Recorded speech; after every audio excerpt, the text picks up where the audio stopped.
ദൈവനാമത്തിന് മഹത്വമുണ്ടാകട്ടെ. വീണ്ടും ഒരു പ്രാവശ്യം കൂടെ ദൈവത്തിൻ്റെ വലിയൊരു വചനവുമായിട്ട് നിങ്ങളുടെ മുമ്പാകെ നിൽക്കുവാൻ ഇടയാകുന്നതിൽ ഞാൻ സന്തോഷിക്കുകയും ദൈവത്തെ മഹത്വപ്പെടുത്തുകയും ചെയ്യുന്നു. ഇന്ന് രാത്രിയിലും സന്നിഹിതരായിരിക്കുന്ന എല്ലാ പ്രിയപ്പെട്ടവർക്കും കർത്താവായ ക്രിസ്തുയേശുവിൻ്റെ ധന്യനാമത്തിൽ എനിക്കുള്ള സ്നേഹവും നന്ദിയും ഞാൻ അറിയിക്കുകയാണ്. കഴിഞ്ഞ 2 ക്ലാസ്സിലും ദൈവത്തിൻ്റെ ധാരാളമായ കൃപ അനുഭവിപ്പാൻ നമുക്കിടയായിട്ട് തീർന്നു. ഇന്ന് രാത്രിയിലും നാം പ്രാർത്ഥനയോടുകൂടെ ദൈവസന്നിധിയിലായിരിക്കുന്നുവെങ്കിൽ ദൈവത്തിൻ്റെ ആത്മാവ് നമ്മോട് സംസാരിക്കുമെന്നുള്ളതിന് യാതൊരു സംശയവുമില്ല. നമുക്ക് വളരെ പ്രാർത്ഥനയോടുകൂടെ തന്നെ ദൈവസന്നിധിയിൽ ആയിരിക്കാം. ദൈവകൃപയുടെ സമൃദ്ധിയും ദൈവഭക്തിയുടെ പ്രായോഗികതയും എന്ന വിഷയമാണല്ലോ നാം കഴിഞ്ഞ 2 ആഴ്ചകളായിട്ട് ചിന്തിപ്പാൻ ഇടയായി തീർന്നത്. തീത്തോസിന്റെ ലേഖനം 2-ാം അധ്യായത്തിന്റെ 12 മുതൽ 14 വരെയുള്ളതായ വാക്യങ്ങളെ ആസ്പദമാക്കിയാണ് ഈ പഠനം മുന്നോട്ട് പോയിക്കൊണ്ടിരിക്കുന്നത്. ധാരാളം ആത്മീയ സത്യങ്ങൾ ആ ഭാഗത്ത് ദൈവത്തിൻ്റെ ആത്മാവ് ഉൾപ്പെടുത്തിയിട്ടുണ്ട്. അവയിൽ ചിലതൊക്കെയാണ് തപ്പിപ്പെറുക്കി ചില കാര്യങ്ങൾ നാം ഒരുമിച്ച് ചിന്തിച്ചുകൊണ്ടിരിക്കുന്നത്. ദൈവത്തിൻ്റെ ആത്മാവ് നമ്മെ ധാരാളമായിട്ട് സഹായിക്കട്ടെ എന്ന് ആത്മാർത്ഥമായിട്ട് ആഗ്രഹിക്കുകയും പ്രാർത്ഥിക്കുകയും ചെയ്യുന്നു. നാം കഴിഞ്ഞ ക്ലാസ്സിൽ അവസാനമായി ചിന്തിച്ചത്, അതായത് ദൈവകൃപയുടെ സമൃദ്ധിയും ദൈവഭക്തിയുടെ പ്രായോഗികതയും ഉൾക്കൊള്ളുന്ന 5 പ്രധാനപ്പെട്ടതായ മേഖലകൾ 2-ാം അധ്യായത്തിന്റെ 12 മുതൽ 14 വരെയുള്ളതായ വാക്യത്തിൽ പരിശുദ്ധാത്മാവായ ദൈവം ഓർമ്മിപ്പിക്കുന്നുണ്ട്. ദൈവഭക്തിയുടെ പ്രായോഗികത ഉൾക്കൊള്ളുന്ന 5 മേഖലകൾ. അതിൽ 1-ാമത്തെ മേഖലയെക്കുറിച്ചാണ് ചുരുക്കം ചില കാര്യങ്ങൾ കഴിഞ്ഞ ക്ലാസ്സിൽ നമുക്ക് ഓർക്കുവാൻ ഇടയായി തീർന്നത്. ഞാൻ വിചാരിക്കുന്നത് ഇതൊരു സമ്പൂർണമായ പഠനമൊന്നും എന്ന് ഞാൻ അവകാശപ്പെടുന്നില്ല. കാരണം ഒരുപാട് കാര്യങ്ങൾ ഇതിനോട് ചേർത്ത് ചിന്തിക്കുവാനായിട്ടുണ്ട്. 4 ക്ലാസ്സേ നമുക്ക് മുമ്പിലുള്ളൂ. അതുകൊണ്ട് വളരെ ചുരുക്കമായ ചില കാര്യങ്ങൾ പറയേണ്ടതായതുകൊണ്ട് ഇങ്ങനെ പറഞ്ഞു പോകുന്നു എന്ന് മാത്രമേ ഉള്ളൂ. കഴിഞ്ഞ ക്ലാസ്സിൽ നാം ഓർത്തത് 1-ാമത്തെ സമൃദ്ധിയെക്കുറിച്ചാണ്. അതായത് സുബോധത്തിൻ്റെയും നീതിയുടെയും ദൈവഭക്തിയുടെയും സമൃദ്ധി ഒരു വ്യക്തി അവരുടെ പ്രായോഗിക ജീവിതത്തിൽ അനുഭവിക്കേണ്ടത് ആവശ്യമായിരിക്കുന്നു. കഴിഞ്ഞ ക്ലാസ്സിൽ ഞാൻ ഓർമ്മിപ്പിക്കുകയുണ്ടായി, ഇത് തികച്ചും ദൈവികമായ ഒരു വസ്തുതയാണ് എന്ന് ഞാൻ പറയുകയുണ്ടായി. എത്ര പേർ അത് ഓർക്കുന്നുണ്ട് എനിക്കെന്ന് അറിഞ്ഞുകൂടാ. നോട്ടുകൾ പലതും എഴുതി വെക്കുന്നുണ്ടെന്ന് ഞാൻ വിചാരിക്കുകയാണ്. അങ്ങനെ എഴുതി വെച്ചിട്ടുള്ളവർക്ക് അത് ഈസിയായിട്ട് മനസ്സിലാക്കുവാനായിട്ട് കഴിയുന്നതുമാണ്. ഇത് തികച്ചും ദൈവികമായ ഒരു വസ്തുതയായിട്ടാണ് പരിശുദ്ധാത്മാവായ ദൈവം നമ്മെ ഓർമ്മിപ്പിക്കുന്നത്. ദൈവികം എന്ന് പറഞ്ഞാൽ ഇങ്ങനെയാണ് മനസ്സിലാക്കാൻ കഴിയുന്നത്, ക്രിസ്തു എന്നിൽ സമൃദ്ധമായിട്ട് വളരുന്ന ഒരനുഭവം. പ്രിയ വർഗീസ് കുട്ടി പ്രാർത്ഥിച്ചപ്പോൾ ഓർമ്മിപ്പിച്ചതായ ഒരു കാര്യം നിങ്ങൾ ശ്രദ്ധിച്ചു കാണും. ആത്മീക ജീവിതത്തിന് വളർച്ച ഉണ്ടാകുവാൻ ഈ പഠനം കാരണമാക്കി തീർക്കണം എന്ന് പറയുമ്പോൾ നമ്മുടെ കർത്താവായ യേശു ക്രിസ്തു അഥവാ ദൈവം, ദൈവികമായിരിക്കുന്ന ആ വസ്തുതയിൽ ക്രിസ്തു നമ്മിൽ സമൃദ്ധമായിട്ട് വളരുന്ന ഒരാത്മീക ജീവിതം നമുക്ക് ഉണ്ടാകണമെന്നുള്ളത് വളരെ പ്രാധാന്യമർഹിക്കുന്നതായ ഒരു കാര്യമായിട്ടിരിക്കുന്നു. ക്രിസ്തു ജനിച്ചു, നമുക്കതറിയാം. നമ്മുടെ ജീവിതത്തിൽ, എല്ലാവരുടെയും ജീവിതത്തിൽ കർത്താവായ യേശു ക്രിസ്തു ഒരിക്കൽ വീണ്ടും ജനിക്കുവാൻ ഭാഗ്യമുണ്ടായി. ആ ജനിച്ച ക്രിസ്തു വളരുന്നതായ ഒരു ആത്മീക അനുഭവം അത് ഏറ്റവും പ്രാധാന്യം അർഹിക്കുന്നതായ ഒന്നാണ് എന്നുള്ളത് ഞാൻ പറയാതെ തന്നെ അറിയാം. പ്രത്യേകിച്ച് ഈ വേദഭാഗത്ത് ധാരാളം സൂചനകൾ അത് സംബന്ധിച്ച് നൽകുന്നതായിട്ട് നമുക്ക് മനസ്സിലാക്കാൻ കഴിയുന്നുണ്ട്. ദൈവം നമുക്ക് നൽകിയ രക്ഷയുടെ ഏറ്റവും വലിയ ഉദ്ദേശം സുസ്ഥിരമായിരിക്കുന്ന ഒരു വിശുദ്ധ ജീവിതം കെട്ടിപ്പടുക്കുക എന്നുള്ളതാണ്. കേവലം രക്ഷിച്ചു എന്ന് മാത്രമല്ല, രക്ഷിക്കപ്പെട്ട നമ്മുടെ എല്ലാവരുടെയും ജീവിതത്തിൽ വളരെ ഉത്തരവാദിത്വപരമായ ഒരു ജീവിതമുണ്ട്. ഒരു സുസ്ഥിരമായിരിക്കുന്ന വിശുദ്ധ ജീവിതം നമ്മുടെ എല്ലാവരുടെയും ജീവിതത്തിൽ ഉണ്ടായി കാണുവാൻ ദൈവത്തിന്റെ പരിശുദ്ധാത്മാവ് ആഗ്രഹിക്കുന്നുണ്ട് എന്നുള്ളതിന് യാതൊരു സംശയവുമില്ല. കാരണം ക്രിസ്തു എന്നിൽ വസിക്കുമ്പോൾ, ക്രിസ്തുവിന്റെ ഇടമായി നമ്മുടെ ഹൃദയം മാറുമ്പോൾ, നമ്മുടെ ജീവിതം മാറുമ്പോൾ വിശുദ്ധ ജീവിതത്തിന്റെ പ്രാധാന്യത വളരെ വ്യക്തമായിട്ട് ദൈവത്തിന്റെ വലിയൊരു വനത്തിൽ കാണുവാനായിട്ട് കഴിയുന്നുണ്ട്. നമുക്കതറിയാം. ഈ ലോക ജീവിതത്തിൽ ഒരു പക്ഷെങ്കിൽ അസാധ്യമെന്ന് തോന്നുവാൻ ധാരാളം സാധ്യതയുള്ളതായിരിക്കുന്ന കാര്യം നമുക്കറിയാൻ കഴിയും.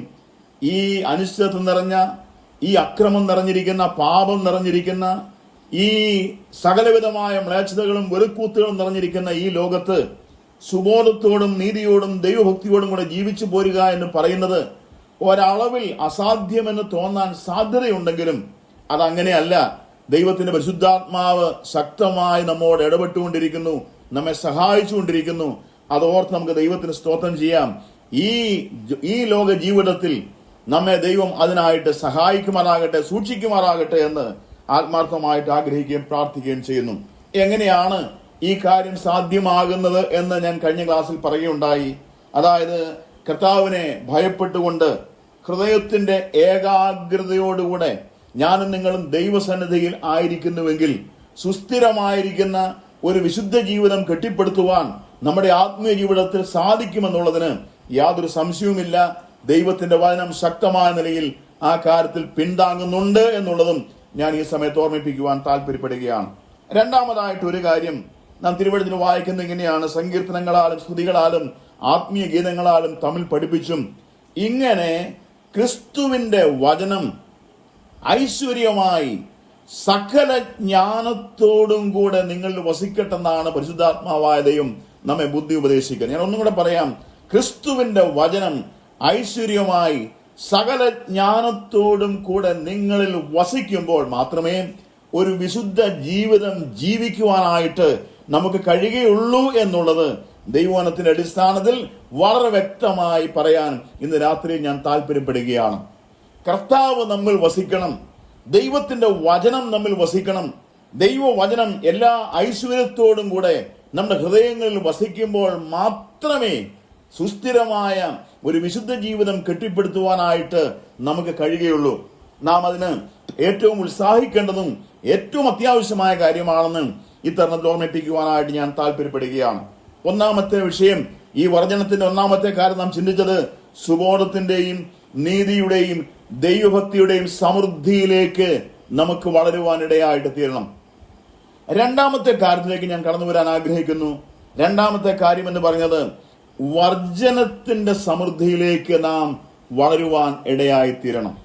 ഒന്ന്, സുബോധത്തിന്റെയും നീതിയുടെയും ദൈവഭക്തിയുടെയും സമൃദ്ധിയിലേക്ക്. രണ്ടാമത്തെ സമൃദ്ധി വർജനത്തിന്റെ സമൃദ്ധിയാണ്.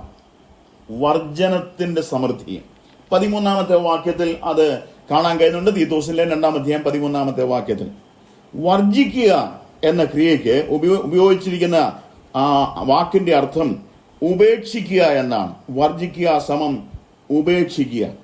ഏതെങ്കിലും പ്രവൃത്തി ചെയ്യുകയോ ആചാരം അനുഷ്ഠിക്കുകയോ ഭക്ഷണം കഴിക്കുകയോ ഒക്കെ ചെയ്തതിൽ നിന്നും ഒഴിഞ്ഞിരിക്കുന്നു എന്നാണ് വർജനം എന്ന വാക്കിൽ നിന്നും മനസ്സിലാക്കുവാനായിട്ട് കഴിയുന്നത്. ഈ വർജനത്തെ പറ്റിയുള്ള ആദ്യത്തെ പരാമർശം നമുക്കൊന്ന് നോക്കാം. ഉൽപ്പത്തി പുസ്തകം 9-ാം അധ്യായത്തിലെ 4-ാമത്തെ വാക്യം. സഹോദരൻ ജോസ്മോൻ ഈ പ്ലാറ്റ്ഫോമിലുണ്ട്. ദയവായിട്ട് ഫിലിപ്പ് മാത്യു ആ വാക്യം ഒന്ന് വായിക്കാൻ തയ്യാറായാൽ സന്തോഷമാണ്. ഇന്ന് ചില വാക്യങ്ങൾ വായിക്കേണ്ടതായിട്ടുണ്ട്. ഞാൻ അദ്ദേഹത്തെ പറഞ്ഞ കാര്യം ഏൽപ്പിച്ചിട്ടുണ്ട്. ദയവായിട്ട് ആ വാക്യം ഒന്ന് വായിക്കാൻ തയ്യാറാകണമെന്ന് ഞാൻ ഓർമ്മിപ്പിക്കുന്നു. ഉൽപ്പത്തി പുസ്തകം 9-ാം അധ്യായത്തിന്റെ 4-ാമത്തെ വാക്യം. പ്രാണനായിരിക്കുന്ന രക്തത്തോടുകൂടെ മാത്രം നിങ്ങൾ മാംസം തിന്നരുത്. നോഹയ്ക്ക് ദൈവത്തിന്റെ വനത്തിൽ ദൈവത്തിന്റെ ആത്മാവ് പരാമർശിക്കുന്ന ആദ്യത്തെ പരാമർശം നോഹയ്ക്ക് മാംസം തിന്നുവാൻ അനുവാദം നൽകുകയും രക്തം വർജിക്കുവാനായിട്ട് കൽപ്പിക്കുകയും ചെയ്യുന്നതായിട്ട് കാണാൻ കഴിയുന്നുണ്ട്. അവിടെ വർജനം എന്നായിരിക്കുന്ന വാക്കിന്റെ ആശയം ഞാൻ പറഞ്ഞത് അത് ഉപേക്ഷിക്കുക അല്ലെങ്കിൽ അത് വേണ്ടെന്ന് വെക്കുക എന്നുള്ളതായിട്ട് നമുക്ക് ചിന്തിക്കാണ്ട് കഴിയും. ഞാൻ അതുകൊണ്ടാണ് ആ വാക്യം വായിപ്പിച്ചത്. തുടർന്നുള്ള ചില വാക്യങ്ങളിലേക്ക് നമുക്ക് കടന്നു വരാം. ഉൽപ്പത്തി പുസ്തകം 32-ാം അധ്യായത്തിന്റെ 32-ാമത്തെ വാക്യം ഒന്ന് വായിക്കാമോ? ഉൽപ്പത്തി പുസ്തകം 32-ാം അധ്യായത്തിന്റെ 32-ാമത്തെ വാക്യം. അവൻ യാക്കോബിന്റെ തുടയുടെ തടത്തിലെ ഞരമ്പ് തൊടുക കൊണ്ട് ഇസ്രായേൽ മക്കൾ ഇന്ന് വരെയും തുടയുടെ തടത്തിലെ ഞരമ്പ് തിന്നാറില്ല. അവിടെ വർജിക്കേണ്ടതായ ഒരു കാര്യത്തെ പറ്റി പരാമർശിച്ചിരിക്കുകയാണ്. ആ വർജനത്തെ സംബന്ധിച്ച് ദൈവത്തിന്റെ പ്രമാണമാണ്, ദൈവത്തിന്റെ കൽപ്പനയാണ്. ഇന്നത് ചെയ്യുവാനായിട്ട് പാടില്ല, അത് ഉപേക്ഷിക്കുക എന്നുള്ള അർത്ഥത്തിൽ. പുറപ്പാട് പുസ്തകം 22-ാം അധ്യായത്തിന്റെ 31-ാമത്തെ വാക്യം. ഒരുപാട് വാക്യങ്ങളുണ്ട്, പക്ഷെ എല്ലാം ഞാൻ വായിപ്പിക്കുന്നില്ല.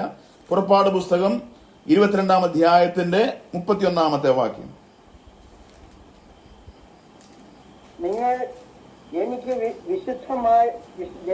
വിശുദ്ധന്മാരായിരിക്കണം. കാട്ടുമൃഗം കടിച്ചു കീറിയ മാംസം തിന്നരുത്. നിങ്ങൾ അതിനെ നായ്ക്കൾക്കിട്ട് കളയണം. കണ്ടോ, ചിലത് തിന്നരുത്, ഉപേക്ഷിക്കണം, പാടെ ഉപേക്ഷിക്കണം എന്നുള്ളതായിരിക്കുന്ന അർത്ഥത്തിലാണ് പരിശുദ്ധാത്മാവായ ദൈവം ഈ വാക്യത്തെ അല്ലെങ്കിൽ ഈ വിഷയത്തെ നമ്മുടെ മുമ്പാകെ ഓർമ്മിപ്പിക്കുന്നത്. ഞാൻ പറഞ്ഞത് മനസ്സിലായി കാണും എന്ന് ഞാൻ വിചാരിക്കുന്നു. ചില വസ്തുതകൾ ഉപേക്ഷിക്കണം, ചിലത് ചെയ്യാൻ പാടില്ല, ചിലത് ചെയ്യണം, എന്നാൽ ചിലത് ചെയ്യാനായിട്ട് പാടില്ല. അപ്പൊ ദൈവത്തിന്റെ വചനം വളരെ ശക്തമായിരിക്കുന്ന ഭാഷയിൽ ഈ ഉപദേശം തരികയാണ്. ഞാൻ ചില വാക്യങ്ങളൊന്ന് പറഞ്ഞു തരാം. ദയവായിട്ട് എഴുതിയെടുക്കുന്നുണ്ടല്ലോ ചിലരൊക്കെ. ആ വാക്യങ്ങൾ റെഫറൻസ് പിന്നീട് നിങ്ങൾക്ക് വായിക്കാനായിട്ട് കഴിയും. ആവർത്തന പുസ്തകം 14 അധ്യായത്തിന്റെ 21 വാക്യം. ആവർത്തന പുസ്തകം 14 അധ്യായം 21 വാക്യം. ലേവ്യ പുസ്തകം 3 അധ്യായം 9 മുതൽ 11 വരെയുള്ളതായ വാക്യങ്ങൾ. ലേവ്യ പുസ്തകം 3 അധ്യായം 9 മുതൽ 11 വരെയുള്ളതായ വാക്യങ്ങൾ. വീണ്ടും പുറപ്പാട് പുസ്തകം 34 അധ്യായത്തിന്റെ 15 വാക്യം. പുറപ്പാട് പുസ്തകം 34 അധ്യായത്തിന്റെ 15 വാക്യം. വീണ്ടും ലേവ്യ പുസ്തകം 10 അധ്യായത്തിന്റെ 9 വാക്യം. ലേവ്യ പുസ്തകം 10 അധ്യായം 9 വാക്യം. സംഖ്യാപുസ്തകം 6 അധ്യായത്തിന്റെ 3 വാക്യം. Numbers chapter 6 verse 3. സംഖ്യാപുസ്തകം 6 അധ്യായം 3 വാക്യം. വീണ്ടും യിരെമ്യാ പ്രവചനം 35 അധ്യായം 6 വാക്യം. Book of Jeremiah chapter 35 verse 6. ഈ വാക്യങ്ങളിലെല്ലാം വർജനം എന്നതായിരിക്കുന്ന വിഷയം ദൈവം മനുഷ്യരോട് കൽപ്പിക്കുന്നതായിട്ട്, ദൈവം മനുഷ്യനെ പറഞ്ഞ് ഭരമേൽപ്പിക്കുന്നതായിട്ട്, അത് പാടെ ഉപേക്ഷിക്കേണ്ടതായിട്ടുള്ളതായ നിലയിൽ ദൈവത്തിന്റെ ആത്മാവ് ശക്തമായിട്ട് ഈ കാര്യം നമ്മെ ഓർമ്മിപ്പിക്കുന്നതായിട്ട് കാണാൻ കഴിയുന്നുണ്ട്. പ്രിയപ്പെട്ടവരെ, ഇങ്ങനെ ഞാൻ പറഞ്ഞ് മുമ്പോട്ട് പോകാൻ ആഗ്രഹിക്കുന്നു. ദൈവം നിശ്ചയമായും അറിഞ്ഞുകൊണ്ട് ദൈവത്തിന്റെ സർവജ്ഞാനത്തിൽ ദൈവം തന്റെ ജനത്തോട് പറയാണ്, ഇന്നത് ഉപേക്ഷിക്കണം, ഇന്നത് ഭക്ഷിക്കാൻ പാടില്ല, ഇന്നതിനോട് മാറി നിൽക്കണം. ധാരാളം സത്യങ്ങൾ പരിശുദ്ധാത്മാവായ ദൈവം ഈ വിഷയത്തിൽ നമ്മുടെ മുമ്പാകെ ഓർമ്മിപ്പിക്കുകയാണ്. പഴയ നിയമത്തിലേക്ക് കടന്നു വരുമ്പോൾ ഒരു നാസീർവ്വതക്കാരനെ കുറിച്ച് നമുക്ക് വായിക്കാൻ കഴിയുന്നുണ്ട്. നമുക്കത് അറിയാവുന്ന വിഷയമാണ്, ഞാൻ വിശദീകരിക്കാൻ താല്പര്യപ്പെടുന്നില്ല. നാസീർവ്വതക്കാരനെ സംബന്ധിച്ചിടത്തോളം അവൻ ചില കാര്യങ്ങളിൽ നിന്നും ഒഴിഞ്ഞിരിക്കണമെന്നുള്ളത് ദൈവത്തിന്റെ കൽപ്പനയായിട്ട് തന്നെ പരിശുദ്ധാത്മാവായ ദൈവം അവിടെ ഓർമ്മിപ്പിക്കുന്നുണ്ട്. അവൻ ഒഴിഞ്ഞിരിക്കണം, അവൻ മുടി കത്തിരിക്കാനായിട്ട് പാടുള്ളതല്ല, മദ്യം കഴിപ്പാൻ പാടുള്ളതല്ല. അങ്ങനെ പലവിധമായ പ്രമാണങ്ങൾ ദൈവം താൻ തന്നെ നിശ്ചയിച്ച് കാണുവാനായിട്ട് കഴിയുന്നുണ്ട്. ഇവിടെ ഈ പ്രായോഗിക ജീവിതത്തിലേക്ക് കടന്നു വരുമ്പോൾ ദൈവത്തിന്റെ ആത്മാവ് ചില സത്യങ്ങൾ നമ്മെ ഓർമ്മിപ്പിക്കുകയാണ്. ഈ വിഷയങ്ങളുടെ ചുവട് പിടിച്ചുകൊണ്ടാണ് പരിശുദ്ധാത്മാവായ ദൈവം തീത്തോസിന് ലേഖനം എഴുതുമ്പോൾ ഈ കാര്യം നമ്മെ ഓർമ്മിപ്പിക്കുന്നത്. വർജനത്തിന്റെ സമൃദ്ധിയിലേക്ക് നാം എത്തിച്ചേരേണ്ടത് ആവശ്യമായിരിക്കുന്നു. വർജനത്തിന്റെ സമൃദ്ധിയിലേക്ക് എത്തിച്ചേരണമെങ്കിൽ ചില കാര്യങ്ങൾ ഉപേക്ഷിക്കേണ്ടതായിട്ട് ഇവിടെ പറഞ്ഞിട്ടുണ്ട്. നമുക്ക് ആ വാക്യം ഒന്ന് വായിച്ചു കേൾക്കാം. 13 വാക്യം ഒന്ന് വായിക്കാമോ? 13 വാക്യം. തീത്തോസിന്റെ ലേഖനം 2 അധ്യായം 13 വാക്യം. 13. നാം പ്രത്യക്ഷതയ്ക്കായിട്ട് കാത്തുകൊണ്ട്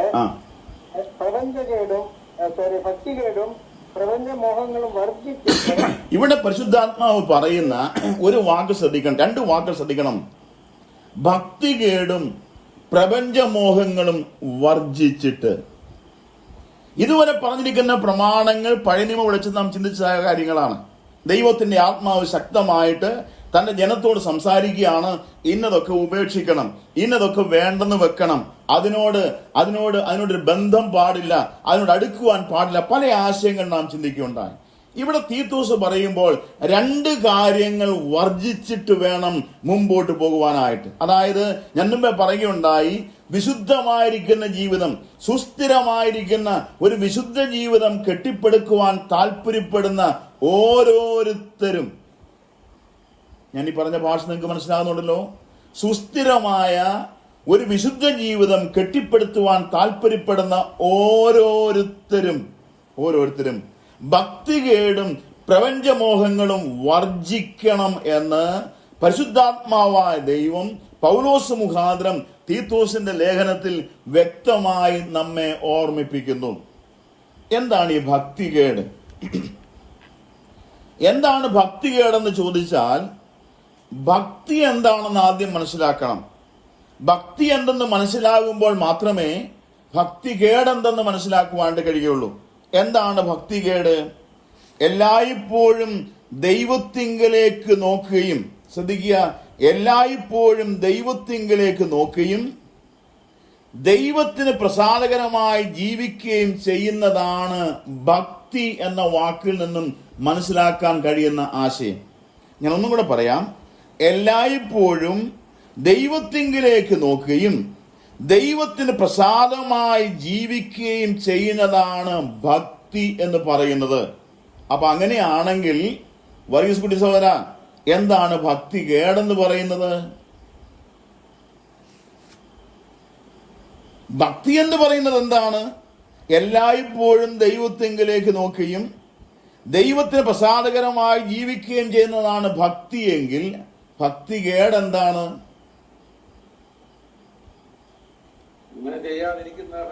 അങ്ങനെ ചെയ്യാതിരിക്കുന്നത്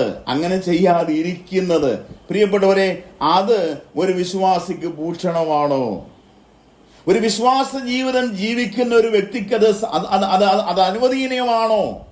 ദൈവത്തിന്റെ ആത്മാവ് ഈ കാര്യത്തെക്കുറിച്ച് എന്താണ് നമ്മോട് സംസാരിക്കുന്നത്? വളരെ ഗൗരവമായുള്ള ഒരു കാര്യം. എല്ലായ്പ്പോഴും ദൈവത്തിങ്കിലേക്ക് നോക്കുകയും ദൈവത്തിന് പ്രസാദകരമായി ജീവിക്കുകയും ചെയ്യുന്ന ഒരനുഭവം നമ്മിൽ ഉണ്ടെങ്കിൽ അതൊരു ഭക്തിയുടെ ലക്ഷണമായിട്ടാണ് തിരുവെഴുത്ത് നമ്മെ ഓർമ്മിപ്പിക്കുന്നത്. ശരിയായിരിക്കുന്ന വിശ്വാസവും ശരിയായിരിക്കുന്ന പ്രവൃത്തിയും ഇത് ഭക്തിയുടെ ഘടകങ്ങളാണ്. ശരിയായിരിക്കുന്ന വിശ്വാസവും ശരിയായ പ്രവൃത്തിയും ഭക്തിയുടെ രണ്ട് പ്രധാനപ്പെട്ട ഘടകങ്ങളാണ്. പ്രിയപ്പെട്ടവരെ, ഇന്നിന്റെ ആവശ്യം, ഈ കാലഘട്ടത്തിന്റെ ആവശ്യം എന്ന് പറയുന്നത് വിശ്വാസി എന്നത് മാത്രമല്ല, മറിച്ച് ഭക്തന്മാർ ഇല്ലാതെ പോകുന്നു എന്നുള്ളതാണ് ഇന്നത്തെ ആവശ്യമായിട്ട് തിരുവെഴുത്തിൽ നിന്നും മനസ്സിലാക്കുവാൻ കഴിയുന്നത്. ധാരാളം വാക്യങ്ങളും ധാരാളം ആശയങ്ങളും ഇതിനോട് ചേർത്ത് നമുക്ക് ചിന്തിക്കുവാനായിട്ട് കഴിയും. ഭക്തികേട് ഉപേക്ഷിക്കണം, ഭക്തികെട്ടതായിരിക്കുന്ന ഒരു ജീവിതം ഇനി പാടില്ല എന്നുള്ളത് ദൈവത്തിന്റെ വചനം ശക്തമായിരിക്കുന്ന ഭാഷയിൽ നമ്മോട് സംസാരിക്കുന്നതായി കാണാൻ കഴിയുന്നുണ്ട്. അതായത് ശരിയായിരിക്കുന്ന വിശ്വാസം, ശരിയായിരിക്കുന്ന പ്രവൃത്തി, വിശ്വാസവും പ്രവൃത്തിയും തമ്മിൽ ഒരുമിച്ച് പോകേണ്ടത് ഏറ്റവും അത്യന്താപേക്ഷിതമായ ഒരു വിഷയമായിട്ടിരിക്കുന്നു. വിശ്വാസം ഒരു വഴിക്കും പ്രവൃത്തി മറ്റൊരു വഴിക്കും പോകുക എന്ന് പറയുന്നത് ഒരു ശരിയായ നിലയിൽ ക്രിസ്തീയ ജീവിതം ജീവിക്കുവാൻ താല്പര്യപ്പെടുന്നവരെ സംബന്ധിച്ചിടത്തോളം ഏറ്റവും ലജ്ജാകരമായി തീരുമെന്നുള്ളതിന് യാതൊരു സംശയവുമില്ല. വിശ്വാസത്തിന്റെ പാതയിൽ തന്നെ പ്രവൃത്തി മുന്നോട്ട് കൊണ്ടുപോകാൻ കഴിയണം. പ്രവൃത്തി ഏത് പാദത്തിലാണ് ആയിരിക്കുന്നത്, ആ സ്ഥാനത്ത് വിശ്വാസമുണ്ടായിരിക്കണം. ഇന്ന് നമ്മുടെ ആത്മീയ ജീവിതത്തിൽ സംഭവിച്ചു പോയ ഏറ്റവും വലിയ പരാജയം, നമുക്ക് വിശ്വാസമുണ്ടോ? ഉണ്ട്. നമുക്ക് ഉപദേശമുണ്ടോ? നമുക്ക് ഉപദേശമുണ്ട്. നമുക്ക് സഭാകാര്യങ്ങളുണ്ടോ? നമുക്ക് സഭാകാര്യങ്ങളുണ്ട്. ആരാധനയുണ്ടോ? ആരാധനയുണ്ട്. കർത്തൃമേശയുണ്ടോ? കർത്തൃമേശയുണ്ട്. ഇതെല്ലാം നമുക്കുണ്ട്. എന്നാൽ പ്രായോഗിക ജീവിതത്തിന്റെ പ്രവൃത്തി എന്ന് പറയുന്നത് ഇതിൽ നിന്നും വ്യത്യസ്തമായി മാറി നിൽക്കുകയാണ്. അതിനെയാണ് ഭക്തികേട് എന്ന് പറയുന്നത്. ഇതെല്ലാം ഉണ്ടായിട്ട് ഭക്തൻ എന്ന് പറയാൻ നമുക്ക് കഴിയുന്നില്ല. ജീവിതവും പ്രവൃത്തിയും ഒരുപോലെ ബാലൻസ് ചെയ്ത് ഒരു നാണയത്തിന്റെ രണ്ടു വശം കണ്ട പ്രാധാന്യത ഒരുപോലെ ഇരിക്കുന്നത് പോലെ ഇത് രണ്ടും ഒരുപോലെ ഒരേ സാധ്യതയിൽ മുന്നോട്ട് പോകുമ്പോൾ മാത്രമാണ് സുസ്ഥിരമായിരിക്കുന്ന ദൈവഭക്തിയുള്ളതായ ഒരു ജീവിതം ജീവിക്കുവാൻ നമുക്ക് കഴിയുന്നത്. ആ കാര്യം വിശേഷാൽ ശ്രദ്ധിക്കണം എന്ന് ഓർമ്മിപ്പിക്കുവാനായിട്ട് താല്പര്യപ്പെടുന്നു. ഈ ഭക്തിയുടെ വിശദീകരണം എന്താണ്? ഭക്തിയുടെ വിശദീകരണം യാക്കോബ് പറയുന്നത് നമുക്കൊന്ന് വായിച്ചു കേൾക്കാം. യോസുവനെ വായിക്കാമോ? യാക്കോബിന്റെ ലേഖനം 1-ാം അധ്യായത്തിന്റെ 27-ാമത്തെ വാക്യം ഒന്ന് വായിക്കാമോ? യാക്കോബിന്റെ ലേഖനം 1-ാം അധ്യായം 27-ാമത്തെ വാക്യം. പിതാവായ ദൈവത്തിന്റെ മുമ്പാകെ ശുദ്ധവും നിർമ്മലവുമായുള്ള ഭക്തിയോ അനാഥന്മാരെയും വിധവമാരെയും അവരുടെ സങ്കടത്തിൽ ചെന്ന് കാണുന്നതും ലോകത്താലുള്ള കളങ്കം പറ്റാതെ വണ്ണം തന്നെത്താൻ കാത്തുകൊള്ളുന്നതും ആകുന്നു. ഇവിടെ വിധവമാരെയും അനാഥരെയും പോയി വീട്ടിൽ പോയി അവരെ കാണുക എന്ന് പറഞ്ഞ വളരെ ശ്രദ്ധേയമായ ഒരു കാര്യം. അതവിടെ നിൽക്കട്ടെ, അതിന് പ്രാധാന്യതയുണ്ട്. അത് പ്രാധാന്യം ഒട്ടും കുറച്ചല്ല കാണിക്കുന്നത്, അതിന് പ്രാധാന്യമുള്ള കാര്യം തന്നെയാണ്. എന്നാൽ അതിനോട് ചേർത്ത് പറയുന്ന മറ്റൊരു കാര്യം ഒന്ന് ശ്രദ്ധിച്ചു നോക്കുക. രണ്ടും പ്രധാനപ്പെട്ടതാണ് ഞാൻ പറഞ്ഞു. എന്നാൽ രണ്ടാമത് പറയുന്നതായ കാര്യം നോക്കുക. ലോകത്താലുള്ള കളങ്കം പറ്റാതെ വണ്ണം തന്നെത്താൻ കാത്തുകൊള്ളുക.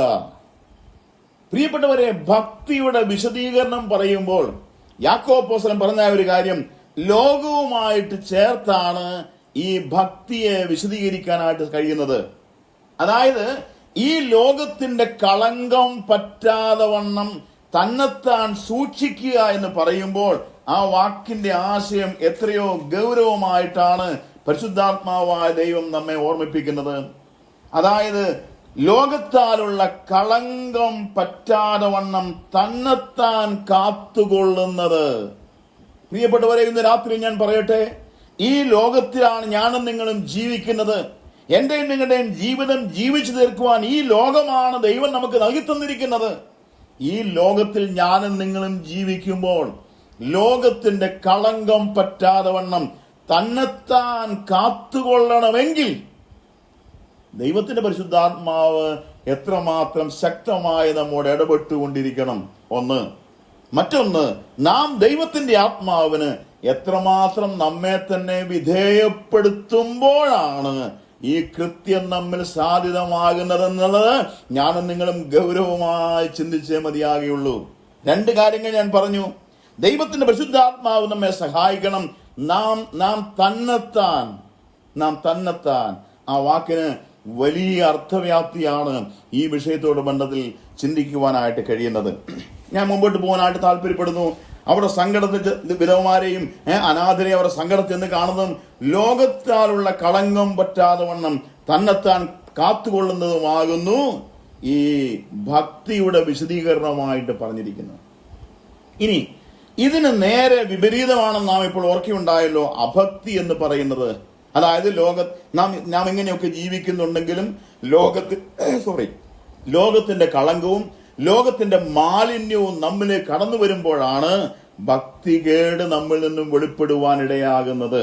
ഭക്തികേട് നമ്മുടെ ജീവിതത്തിൽ ഉണ്ടെങ്കിൽ യാതൊരു സംശയവുമില്ല അതൊരു ദിവസം വെളിപ്പെടുമെന്നുള്ളതിനും ദൈവത്തിന്റെ ആത്മാവ് ധാരാളം ഉദാഹരണങ്ങൾ നമ്മുടെ മുമ്പാകെ നൽകി തരുന്നുണ്ട്.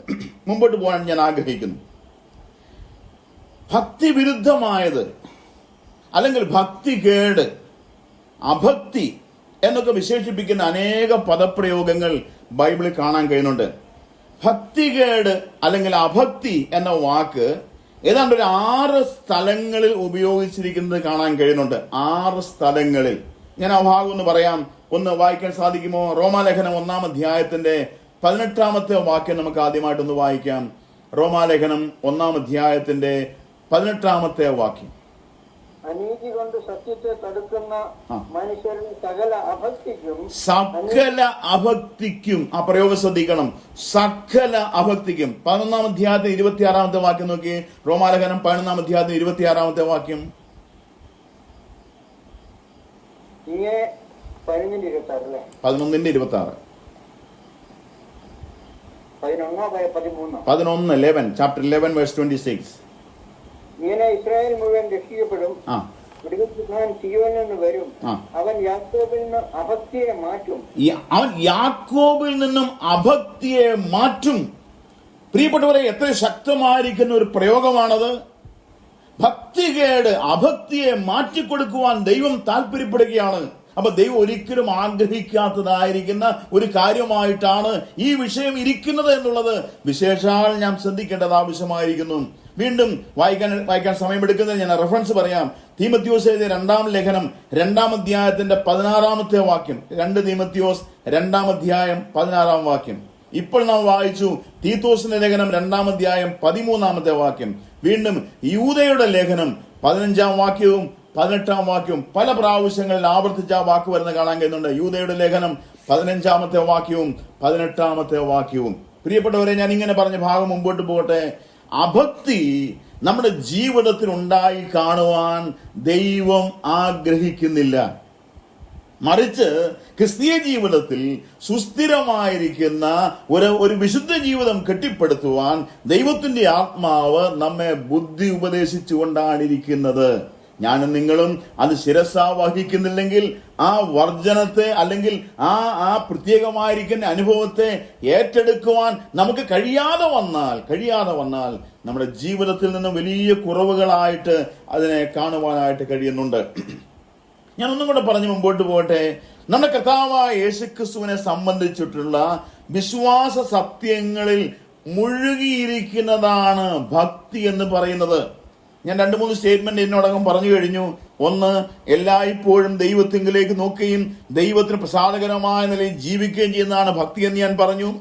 മറ്റൊരു കാര്യം ഞാൻ പറഞ്ഞത്, ശരിയായിരിക്കുന്ന വിശ്വാസവും ശരിയായിരിക്കുന്ന പ്രവൃത്തിയും ഭക്തിയുടെ ഘടകങ്ങളായിട്ട് ഞാൻ പറയുണ്ടായി. വീണ്ടും ഭക്തിയുടെ വിശദീകരണം പറയാൻ തുടങ്ങി. ഇപ്പോൾ ഞാൻ വീണ്ടും പറയുകയാണ്, കർത്താവായ യേശുക്രിസ്തുവിനെ സംബന്ധിച്ചിട്ടുള്ള വിശ്വാസ സത്യങ്ങളിൽ മുഴുകിയിരിക്കുന്നതാണ് ഭക്തി. എന്താണ് കർത്താവിനെ സംബന്ധിച്ചുള്ള, ക്രിസ്തുവിനെ സംബന്ധിച്ചുള്ള വിശ്വാസ സത്യങ്ങൾ എന്ന് പറയുന്നത്? ധാരാളം കാര്യങ്ങൾ നമുക്ക് പ്രമാണമായി നൽകി തന്നിരിക്കുന്ന ഈ തിരുവെഴുത്ത് നമ്മുടെ കർത്താവായ യേശുക്രിസ്തുവിനെ സംബന്ധിച്ചിട്ടുള്ള വിശ്വാസ സത്യം അടങ്ങിയിരിക്കുന്ന യാഥാർത്ഥ്യങ്ങളാണ്, വിശ്വാസ സത്യങ്ങളാണ് ഇതിനകത്ത് എഴുതി ദൈവത്തിന്റെ ആത്മാവ് നമ്മുടെ മുമ്പാകെ മുദ്രയിട്ട് നൽകി തന്നിരിക്കുന്നത്. ഇത് പ്രമാണിക്കുക എന്ന് പറയുന്നത് നമ്മുടെ കർത്താവായ യേശുക്രിസ്തുവിനെ സംബന്ധിച്ച് ഏറ്റവും പ്രാധാന്യമർഹിക്കുന്നതായ കാര്യമായിട്ട് ഇരിക്കുന്നു. പ്രിയപ്പെട്ടവരെ, ഭക്തികേട് നമ്മുടെ ജീവിതത്തിൽ ഉണ്ടാകുവാൻ ഇടയാകരുത്. ഭക്തിയെ സംബന്ധിച്ച് ഭക്തിക്ക് ഒരു ബാഹ്യ പ്രദർശനമുണ്ട്. ബാഹ്യമായ അല്ലെങ്കിൽ ഒരു എക്സ്റ്റേണൽ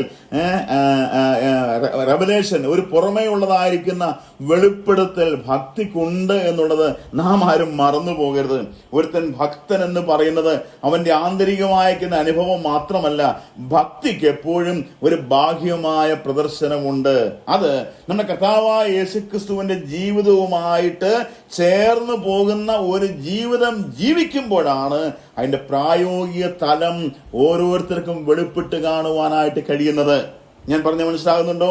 നമ്മുടെ കർത്താവിനെ സംബന്ധിക്കുന്ന ഈ അനുഗ്രഹീതമായ ജീവിതത്തെ ഞാനും നിങ്ങളും ഏറ്റെടുക്കുമ്പോൾ അതിന് വെളിയിൽ, ഭക്തിക്കൊരു വെളിയിൽ ഒരു പ്രദർശനമുണ്ട് എന്നുള്ളത് നാം ആരും മറന്നു പോകരുത്. ആന്തരികമായ ഒരു കാര്യം മാത്രമായിട്ടല്ല ഭക്തിക്ക് ബാഹ്യമായ ഒരു വെളിപ്പെടുത്തൽ ഉണ്ട് എന്നുള്ളത് മനസ്സിലാക്കാൻ കഴിയും. നാം ഇയ്യോബിന്റെ പുസ്തകം 1-ാം അധ്യായത്തിന്റെ 1-ാമത്തെ വാക്യത്തിൽ നമുക്കറിയാവുന്ന വാക്യമാണ്. ഇയ്യോബ് ദൈവഭക്തനായിരുന്നു എന്ന് നമുക്ക് ദൈവത്തിന്റെ സാക്ഷ്യത്തിൽ നിന്ന് മനസ്സിലാക്കാൻ കഴിയും. പറഞ്ഞു മനസ്സിലായല്ലോ? ദൈവത്തിന്റെ സാക്ഷ്യത്തിൽ നിന്നും ഇയ്യോബ് ദൈവഭക്തനായ ഒരു മനുഷ്യൻ. അവൻ ഭക്തി മുറുകെ പിടിച്ചിരിക്കുന്നുവെന്ന് ദൈവമാണ് സാക്ഷ്യപ്പെടുത്തിയത്. ഒന്നും കൂടെ ഞാൻ പറയാം. ഇയ്യോബ് ദൈവഭക്തനായിരുന്നു. അവൻ ഭക്തി മുറുകെ പിടിച്ചിരിക്കുന്നുവെന്ന് ദൈവമാണ് സാക്ഷ്യപ്പെടുത്തിയത്, വേറെ ആരുമല്ല, ദൈവമാണ് സാക്ഷ്യപ്പെടുത്തിയത്. എന്നാൽ സംഭവിച്ചത് നമുക്കറിയാം. തന്റെ ഭാര്യ ഇയ്യോബിന് കൊടുത്ത ഉപദേശം എന്തായിരുന്നു? ഈ ഭാഗം നമുക്കറിയാവുന്നതാണ്. ഇയ്യോബിന് കൊടുത്ത ഉപദേശം എന്തായിരുന്നു? ഇയ്യോബിന് കൊടുത്ത ഉപദേശം 2-ാം അധ്യായത്തിന്റെ 3-ാമത്തെ വാക്യത്തിൽ വായിക്കുന്നുണ്ട്. തന്റെ ഭാര്യ ഇയ്യോബിന് ഉപദേശം, നീ ഇനിയും നിന്റെ ഭക്തി മുറുകെ പിടിച്ചുകൊണ്ടിരിക്കുന്നുവോ? അതാണ് അവിടുത്തെ പ്രശ്നം. ഇയ്യോബിനോട് തന്റെ ഭാര്യ ചോദിച്ചതായ ഒരു കാര്യം, ഇനിയും നീ നിന്റെ ഭക്തി മുറുകെ പിടിച്ചിരിക്കുന്നുവോ? ദൈവത്തെ ത്യജിച്ച് പറഞ്ഞ് മരിച്ചു കളക. 2-ാം അധ്യായത്തിന് 9-ാമത്തെ വാക്യം. ദൈവത്തെ ത്യജിച്ച് പറഞ്ഞ് മരിച്ചു കളക. എന്നാൽ ഒരു കാര്യം ഒന്ന് ചോദിക്കട്ടെ, ഈ ഭക്തിയുടെ ദൃഢനിശ്ചയം എന്താണ്? ഭക്തിയുടെ ദൃഢനിശ്ചയം, ഭക്തികേടെന്ന് പറയുന്നതാണ് ആ സ്ത്രീയിൽ കണ്ടത്. ആ സ്ത്രീ തന്റെ ഭർത്താവിനോട് പറഞ്ഞു, ഇനിയും നീ നിന്റെ ഭക്തി മുറുകെ പിടിച്ചുകൊണ്ടിരിക്കുന്നുവോ? ദൈവത്തെ ത്യജിച്ച് പറഞ്ഞ് മരിച്ചു കളക എന്നാണ് ആ സ്ത്രീ തന്റെ ഭർത്താവിനോട് പറഞ്ഞത്. എന്നാൽ ദൈവഭക്തിക്ക് ഒരു ദൃഢനിശ്ചയമുണ്ട്. ഞാൻ ചോദിക്കട്ടെ, ദൈവഭക്തിയുടെ ദൃഢനിശ്ചയം എന്താണ്? ഈ സ്റ്റേറ്റ്മെന്റിന് ഉൾപ്പെടുത്തി പറയണം. ഇനിയും നിന്റെ ഭക്തി മുറുകെ പിടിച്ചുകൊണ്ടിരിക്കുന്നുവോ? ദൈവത്തെ ത്യജിച്ച് മരിച്ചു കളക എന്ന് 2-ാം അധ്യായത്തിന് 9-ാമത്തെ വാക്യത്തിൽ വായിക്കുന്ന ഈ വാക്യത്തിൽ അടങ്ങിയിരിക്കുന്ന ആ വിഷയം, ആ സ്ത്രീ പറഞ്ഞതായ കാര്യം. എന്നാൽ ഭക്തിയുടെ ദൃഢനിശ്ചയം എന്താണ്? ഭക്തിയുടെ ദൃഢനിശ്ചയം എന്ന് പറയുന്നത് എന്താണെന്നറിയാമോ? 13-ാം അധ്യായത്തിന്റെ 15-ാമത്തെ വാക്യത്തിൽ, ഇയ്യോബിന്റെ പുസ്തകം 13-ാം അധ്യായത്തിന്റെ 15-ാമത്തെ വാക്യത്തിൽ ഇയ്യോബ് തന്നെ അതിന് മറുപടി പറഞ്ഞു. എന്താ? അവൻ എന്നെ കൊന്നാലും ഞാൻ അവനായി തന്നെ കാത്തിരിക്കും. ഈ 2 വാക്യങ്ങൾ ഒരു നേർലേഖയിലേക്ക് കൊണ്ടുവരാമോ? ഒരു ഭാഗത്ത് അഭക്തിയെ സംബന്ധിക്കുന്ന വിഷയങ്ങൾ ആ സ്ത്രീ കണ്ടിട്ട് വിളിച്ചു പറയുകയാണ്, ഇനിയും നീ നിന്റെ ഭക്തിയെ മുറുകെ പിടിച്ചുകൊള്ളുന്നുവോ? ഭയങ്കരമായ ഒരു വെല്ലുവിളിയാണത്. നീ നീ നീ എന്ത് ചെയ്യാ? നീ ദൈവത്തെ ത്യജിച്ചു പറഞ്ഞ് മരിച്ചു കളക. ഇനി നീ ജീവിക്കണ്ട, നീ മരിച്ചു കളക. എന്നാൽ ദൈവഭക്തിയുടെ ദൃഢനിശ്ചയം എന്ന് പറയുന്നത് ഇത്രയും പ്രതികൂലമായ സാഹചര്യത്തിൽ, തന്റെ സ്വന്തം ഭാര്യ തന്നെ തള്ളിപ്പറഞ്ഞാക്കുന്ന ഈ സാഹചര്യത്തിൽ ദൈവഭക്തിയുടെ ദൃഢനിശ്ചയം എന്ന് പറയുന്നത്, ആ ഭക്തനായ മനുഷ്യൻ പറയാണ്, അവൻ എന്നെ കൊന്നാലും ഞാൻ അവനായിട്ട് കാത്തിരിക്കും. ഇന്ന് രാത്രിയിൽ ഏതാണ്ട് 28 ഡിവൈസസ് ഇപ്പോൾ കയറിയിട്ടുണ്ട്. ഞാൻ ഓരോരുത്തരോടായിട്ട് ചോദിക്കട്ടെ, എന്റെയും നിങ്ങളുടെയും ജീവിതത്തിൽ ഭക്തിയുടെ ഒരു ദൃഢനിശ്ചയം, ഭക്തിയുടെ ഒരു ദൃഢനിശ്ചയത്തിന്റെ അവസ്ഥ നമ്മുടെ ജീവിതത്തിലുണ്ടോ? ദൈവഭക്തിയെ മുറുകെ പിടിക്കുന്ന ഒരു ജീവിതാനുഭവം നമ്മുടെ മധ്യത്തിലുണ്ടോ? പ്രിയപ്പെട്ടവരെ, ഇന്നത്തെ ആവശ്യം കുറെ വിശ്വാസികളെ അല്ല. വിശ്വാസികൾ ആവശ്യമാണ് എന്നല്ല, ആ അർത്ഥത്തിലാണ് ഞാൻ പറഞ്ഞത്. ഇന്നിന്റെ ആവശ്യം എന്ന് പറയുന്നത് ഭക്തന്മാരില്ലാതെ പോകുന്നു എന്നുള്ളതാണ്. ഇന്ന് വിശ്വാസികൾ ഇഷ്ടം പോലെ ഉണ്ട്, യാതൊരു സംശയവുമില്ല. എന്നാൽ ഇന്ന് ഭക്തിയുടെ വേഷം ധരിച്ച് അതിന്റെ ശക്തിയെ ത്യജിക്കുന്ന ഒരു കൂട്ടം ആളുകൾ. നോ, അതല്ല ദൈവം നമ്മെ പറ്റി ആഗ്രഹിക്കുന്നത്. ഒരു ഭക്തിയുള്ള ജീവിതം. എന്തുകൊണ്ടാണ് ദാവീദ് നിലവിളിക്കുന്നത് 12-ാം സങ്കീർത്തനത്തിൽ, യഹോവേ രക്ഷിക്കണമേ, ഭക്തന്മാരില്ലാതെ പോകുന്നു, വിശ്വസ്തന്മാർ മനുഷ്യപുത്രന്മാരിൽ കുറഞ്ഞിരിക്കുന്നുവെന്ന് ഭക്തനായിരിക്കുന്ന ദാവീദ് ദൈവമുമ്പാകെ നിലവിളിക്കുന്ന കാഴ്ച കാണാനായിട്ട് കഴിയുന്നുണ്ടല്ലോ. ഇന്ന് രാത്രി ഞാൻ ഓർമ്മിപ്പിക്കട്ടെ പ്രിയപ്പെട്ടവരെ, ദൈവഭക്തിക്ക് ഒരു ദൃഢനിശ്ചയം ഉണ്ടാകണം. ഇയ്യോബിനെ പോലെ ഇയ്യോബ് പറഞ്ഞേക്കുന്ന വാക്കുകൾ പോലെ 13-ാം അധ്യായത്തിന്റെ 15-ാമത്തെ വാക്യം ആത്യന്തികമായ ഒരു വാക്യമാണ്. അതിനപ്പുറത്തൊരു കാര്യം പറയാൻ ഇനി ആർക്കുമില്ല. ഇയ്യോബ് തീർത്ത് പറയാണ്, അവൻ എന്നെ കൊന്നാലും ഞാൻ അവനായിട്ട് കാത്തിരിക്കും. അതാണല്ലോ എന്തെന്ന് പറയുന്നത്. യെസ്, ഇയ്യോബിന്റെ ജീവിതത്തിൽ ആ കാര്യം ഉണ്ടാകുവാൻ ഇടയായിത്തീർന്നതായിട്ട് മനസ്സിലാക്കുവാൻ കഴിയുന്നുണ്ട്. അപ്പം ഭക്തികേട് അല്ലെങ്കിൽ അഭക്തി എന്നുള്ളത് നമ്മുടെ ജീവിതത്തിൽ വർജിക്കണമെന്നാണ് തീത്തോസിനോട് ദൈവത്തിന്റെ ആത്മാവ് നൽകുന്നതായ ആലോചന. 1 ഭക്തികേട്, 2 പ്രപഞ്ച മോഹം. ഈ കാര്യങ്ങളൊക്കെ പറയാൻ വളരെ എളുപ്പമാണ് കേട്ടോ. പ്രത്യേകിച്ച് ഇപ്പോൾ നാം ചിന്തിക്കാൻ പോകുന്ന ഈ വിഷയം, പ്രപഞ്ചമോഹങ്ങൾ എന്നുള്ളതായിരിക്കുന്ന ഈ വിഷയം നാം ചിന്തിക്കാൻ പോകുന്നതേ ഉള്ളൂ. അത് പഠിപ്പിക്കാനും പറയാനും ഒക്കെ വളരെ വളരെ എളുപ്പമാണ് ഒരളവിൽ. ഇതിനോട് ഉപദ്രവമാകുന്ന ചില കാര്യങ്ങളൊക്കെ വായിക്കുകയും ധ്യാനിക്കുകയൊക്കെ ചെയ്യുമ്പോൾ അതിനുള്ളതാക്കുന്ന ആശയങ്ങളൊക്കെ നമുക്ക് കിട്ടും. അതൊക്കെ പഠിപ്പിക്കാൻ വളരെ എളുപ്പമാണ്. എന്നാൽ നമ്മുടെ ഓരോരുത്തരുടെയും ജീവിതത്തിൽ അത് നാം വാസ്തവമായി സൂക്ഷിക്കേണ്ടതും ആവശ്യമായിരിക്കുന്നു. പ്രപഞ്ചമോഹം. മനുഷ്യന്റെ 3 വൈരികളെ പറ്റി നമുക്കറിയാം. ഏതൊക്കെയാണ് മനുഷ്യന്റെ ആജീവനാന്ത വൈരികൾ എന്ന് പറയുന്നത്? 3 1 ലോകം, ജഡം, പിശാച്. ലോകം, ജഡം, പിശാച്. ഈ 3 യാഥാർത്ഥ്യങ്ങൾ നമ്മുടെ ആജീവനാന്ത ശത്രുക്കളായിട്ടാണ് ഇരിക്കുന്നത്. ഒരു വാക്യം ഒന്ന് വായിക്കണം. ഈ 3 വിഷയത്തെ ഒറ്റ ലൈനിലൊന്ന് കൊണ്ടുവരുവാനായിട്ട് ഞാൻ ആഗ്രഹിക്കുകയാണ്. എഫേസ്യ ലേഖനം 2-ാം അധ്യായം ഒന്ന് എടുക്കാമോ? എഫേസ്യ ലേഖനം 2-ാമത്തെ അധ്യായം. 2-ാം അധ്യായത്തിന്റെ 1-ാമത്തെ വാക്യം ഒന്ന് വായിക്കാം. നമുക്ക് ധാരാളം പരിചയമുള്ള, അനേക പ്രാവശ്യങ്ങൾ വായിക്കുകയും മനസ്സിലാക്കുകയും ചെയ്ത വാക്യം. 2-ാം അധ്യായത്തിന്റെ 1-ാം വാക്യം. അതിക്രമങ്ങളാലും അതിക്രമങ്ങളാലും പാപങ്ങളാലും മരിച്ചവരായിരുന്നു നിങ്ങളെയും അവൻ ഉയർപ്പിച്ചു. മതി. എന്താണ് ആ വാക്കിന്റെ വിശദീകരണം?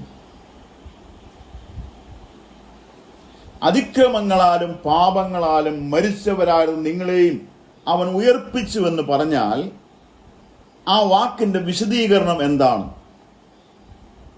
ഞാൻ പറയുണ്ടായി, ദൈവജനത്തിന്റെ ആജീവനാന്ത ശത്രുക്കളാണ് ലോകം, ജഡം, പിശാച്. അതിക്രമങ്ങളിലും പാപങ്ങളിലും മരിച്ചവരായിരുന്നു എന്ന് പറഞ്ഞാൽ ഈ 3 കാര്യങ്ങൾ വ്യക്തമായി ഈ വേദഭാഗത്ത് കാണാനായിട്ട് കഴിയുന്നു.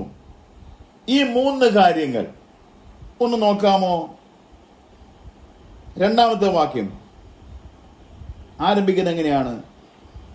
അവയിൽ എന്ന് പറഞ്ഞുകൊണ്ടാണ്. അവയിൽ, ഏവയിൽ അല്ലെ ഏതിൽ? അതിക്രമങ്ങളിലും പാപങ്ങളിലും മരിച്ചവരാൽ നിങ്ങളെയും അവൻ ഉയർപ്പിച്ചു. അവയിൽ നിങ്ങൾ മുമ്പേ എന്താ എഴുതിയിരിക്കുന്നത്? ഈ ലോകത്തിന്റെ കാലഗതി, ലോകം, മുമ്പേ ഈ ലോകത്തിന്റെ കാലഗതിക്കനുസരിച്ച് ജീവിച്ചവരായിരുന്നു. അടുത്ത വാക്ക് നോക്കി കഴിഞ്ഞാൽ, ലാസ്റ്റ് ഞാൻ വിശദീകരണം പറയാം. ഈ ലോകത്തിന്റെ കാലഗതിയെയും ആകാശത്തിലെ അധികാരത്തിനും അനുസരണക്കേണ്ട മക്കൾ ഇപ്പോൾ വ്യാപരിക്കുന്ന ആത്മാവിനും അധിപതിയായവന്. അതാരാണ് അനുസരണക്കേണ്ട മക്കളിൽ ഇപ്പോൾ വ്യാപരിക്കുന്ന ആത്മാവ്? പിശാച്. നോക്കുക, അവയിൽ, ഏവയിൽ, ഈ ലോകത്തിന്റെ കാലഗതിക്കനുസരിച്ച് നാം നീങ്ങിയവരായിരുന്നു, നടന്നവരായിരുന്നു. മുമ്പേ നാം അങ്ങനെ ആയിരുന്നു. എന്നാൽ അത് മാത്രമല്ല, അനുസരണക്കേണ്ട മക്കൾ ഇപ്പോൾ വ്യാപരിക്കുന്ന ആത്മാവിനെയും അധിപതിയായവനെയും അനുസരിച്ച് നടന്നതായ ഒരു ഗതകാല ചരിത്രം നമുക്കുണ്ട്. തീർന്നില്ല. 3-ാമത്തെ കാര്യം നോക്കി, 3-ാമത്തെ വാക്യം. അവരുടെ ഇടയിൽ നാം എല്ലാവരും മുമ്പേ നമ്മുടെ ജഡമോഹങ്ങളിൽ നടന്നു. നോക്കുക, അതിക്രമങ്ങളിലും പാപങ്ങളിലും മരിച്ചവരായിരുന്നു എന്ന് പറഞ്ഞാൽ ഈ 3 യാഥാർത്ഥ്യങ്ങളെയാണ് പൗലോസ് വിശദീകരിക്കുന്നതിനോട് ബന്ധത്തിൽ നമ്മുടെ മുമ്പാകെ ഓർമ്മിപ്പിച്ചു തരുന്നത്. ഏതൊക്കെ? 1, ഈ ലോകത്തിന്റെ കാലഗതിക്കനുസരിച്ച് ജീവിച്ചവരായിരുന്നു. 2, അനുസരണക്കേണ്ട മക്കൾ ഇപ്പോൾ വ്യാപരിക്കുന്ന ആത്മാവിനെ അഥവാ പിശാചിനെ അനുസരിച്ച് ജീവിച്ചവരായിരുന്നു. മാത്രവുമല്ല, 3-ാമത്തെ വാക്യം വായിക്കുന്നു, മുമ്പേ നമ്മുടെ ജഡമോഹങ്ങളിൽ നടന്നവരായിരുന്നു. ലോകം, പിശാച്, ജഡം, ദൈവജനത്തിന്റെ ആജീവനാന്ത ശത്രുക്കൾ. ഈ സ്ഥാനത്ത് നിന്ന് ദൈവം നമ്മെ ഉയർത്തി, ദൈവം നമ്മെ ഉയർപ്പിച്ചു. അതിക്രമങ്ങളിലും പാപങ്ങളിലും മരിച്ചവരായ നിങ്ങളെയും അവൻ ഉയർപ്പിച്ചു. ലോകം, ജഡം, പിശാചിൽ നിന്നും അവൻ നമ്മെ വിടുവിച്ചു. ഇനിയാണ് ചോദ്യം. ഈ 3 കാര്യങ്ങളിൽ നാം സ്വതന്ത്രരായെങ്കിലും ഇന്നും ഈ 3 കാര്യത്തിന്റെ സ്വാധീന ശക്തി നമ്മെ ഹഠാത് ആകർഷിച്ചിട്ടുണ്ട്.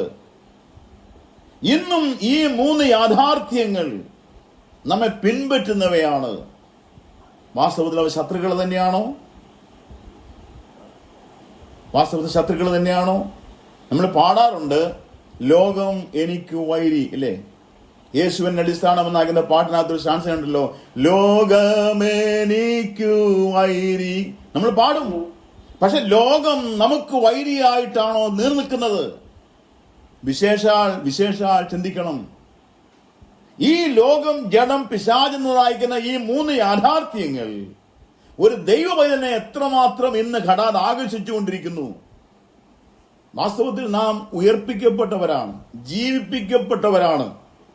ആ ആത്മീയ ജീവിതം നമ്മിലുണ്ട്. ആ ജീവനം ജീവിക്കുന്നവരാണ് ഞാനും നിങ്ങളും. പക്ഷെ ഇന്ന് അതിന്റെ സ്വാധീന ശക്തി നമ്മെ ആകർഷിക്കുന്നുണ്ടോ? അതെത്രമാത്രം ആകർഷിക്കുന്നു എന്നുള്ളത് നാം ഓരോരുത്തരും ചിന്തിക്കേണ്ടതായ യാഥാർത്ഥ്യമാണ്. പ്രിയപ്പെട്ടവരെ, കർത്താവ് നമ്മെ സഹായിക്കുമാറാകട്ടെ. ഇന്ന് ഇത് 3 നമ്മെ വേട്ടയാടിക്കൊണ്ടാണ് ഇരിക്കുന്നത്. എന്താ നമുക്കുണ്ടായ വ്യത്യാസം? യേശുവിൻ ഉള്ളത്തിൽ വന്നപ്പോൾ എന്തു മാറ്റം എനിക്ക് വന്നെന്നാണ് നാം പാടാറുള്ളത്. എനിക്ക് എന്ത് മാറ്റമാ സംഭവിച്ചത്? ഇന്നിത് മൂന്നും എന്നെ കീഴ്പ്പെടുത്തുവാൻ ഇടയാകരുത്. ലോകം, ജഡം, പിശാച് എന്നെ കീഴ്പ്പെടുത്തുന്നു എങ്കിൽ എൻ്റെ വിശുദ്ധ ജീവിതം താറുമാറായി തകർന്നു എന്ന് വേണം ചിന്തിക്കുവാനായിട്ട്. പ്രിയപ്പെട്ടവരെ, വളരെ ഗൗരവമേറിയ ഗുരുതരമായിരിക്കുന്ന ഒരു വിഷയമാണ് പൗലോസ് ഇവിടെ നമ്മെ ഓർമ്മിപ്പിക്കുന്നത്. ലോകം, ജഡം, പിശാച് എന്ന ആജീവനാന്ത ശത്രു. നാം ആ സത്യത്തെ തിരിച്ചറിയേണ്ടത് ആവശ്യമായിരിക്കുന്നു. പിതാവായ ദൈവത്തിന് എതിർ നിൽക്കുന്നതാണല്ലോ ലോകസ്നേഹം എന്ന് പറയുന്നത്. ലോകസ്നേഹം ദൈവത്തോട് ശത്രുത്വമുള്ളതാണ്. ലോകസ്നേഹം അഥവാ പ്രപഞ്ചമോഹം എന്ന് പറയുന്നത്, നോക്കുക ഇതെന്താണെന്ന് 1 യോഹന്നാൻ 2-ാം അധ്യായത്തിന്റെ 15-16 വാക്യങ്ങളിൽ നാം എന്താ വായിക്കുന്നത്? യോഹന്നാന്റെ 1-ാം ലേഖനം, 1 John chapter 2 verse 15 and 16. എന്താ അവിടെ വായിക്കുന്നത്? ലോകത്തെയും ലോകത്തിലുള്ളതിനെ സ്നേഹിക്കരുത്. ഒരുവൻ ലോകത്തെ സ്നേഹിക്കുന്നുവെങ്കിൽ അവന് പിതാവിന്റെ സ്നേഹമില്ല. നോക്ക് എത്ര വ്യക്തമായിട്ട് പറഞ്ഞത്. ജഡമോഹം, കൺമോഹം, ജീവനത്തിന്റെ പ്രതാപം, ഇങ്ങനെ ലോകത്തിലുള്ളതെല്ലാം പിതാവിൽ നിന്നല്ല, ലോകത്തിൽ നിന്ന് അത്രേ ആകുന്നു. ആ വാക്യത്തിനൊരു വിശദീകരണത്തിന്റെ ആവശ്യമുണ്ടോ? എത്ര വ്യക്തമായിട്ടാണ് പരിശുദ്ധാത്മാവ് പറയുന്നത്, ലോകത്തെയും ലോകത്തിനുള്ളതിനെയും സ്നേഹിക്കരുത്.